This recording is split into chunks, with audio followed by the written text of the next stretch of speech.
કાર્યકર સંપૂર્ણ જનૂનથી લડશે। ટીવી9 ગુજરાતી દ્વારા આયોજિત કોન્ક્લેવ 2025માં નિવેદન આપ્યું કોંગ્રેસ પ્રદેશ પ્રમુખ શક્તિસિંહ ગોહિલે। ટીવી9ના મંચ પરથી કોંગ્રેસ પ્રદેશ પ્રમુખ શક્તિસિંહ ગોહિલે ભાજપ પર આકરા પ્રહાર કર્યા। શક્તિસિંહે દાવો કર્યો, જો કોંગ્રેસમાં લડાયક વૃત્તિનો અભાવ હોત તો સ્થાનિક સ્વરાજ્યની ચૂંટણીમાં ભાજપને પરસેવો ન પાડ્યો હોત। તેઓએ હુંકાર કર્યો કે આગામી દિવસમાં કોંગ્રેસનો કાર્યકર ભાજપ સામે સેવાની સાધનાના જનૂનથી લડશે।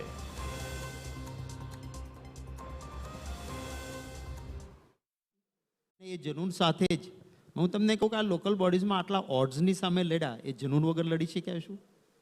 તમને પોલીસ ધમકાવે, રૂપિયાના થેલા કરવા દેખાડવામાં આવે, બુલડોઝર બતાવવામાં આવે અને છતાં 1500 ઉમેદવાર નગરપાલિકામાં હાર કે જીતની ચિંતા વગર મજબૂતીથી લડે, આ જનૂન લડાવે છે।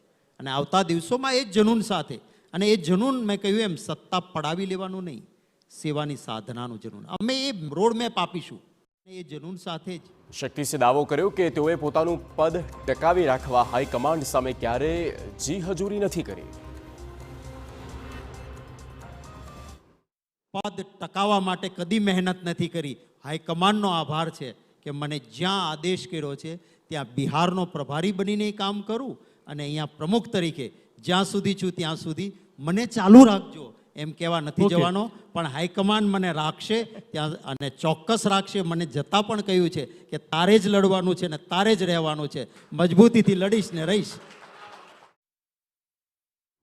પ્રમુખ તરીકે શક્તિસિંહ ગોહિલે પોતાને કેટલા માર્ક્સ આપે, આ સવાલના જવાબમાં શક્તિસિંહે કરી નિખાલસ કબૂલાત। સાંભળો ટીવી9ના સવાલના જવાબમાં શું કહ્યું શક્તિસિંહ ગોહિલે। અધ્યક્ષ પદ તરીકે અધ્યક્ષ તરીકે 10માંથી માર્ક તમે જાતે આપવા માંગતા હોય તો કેટલા આપશો તમે? જ્યાં સુધી ગુજરાતમાં સરકાર ન બને ત્યાં સુધી 0।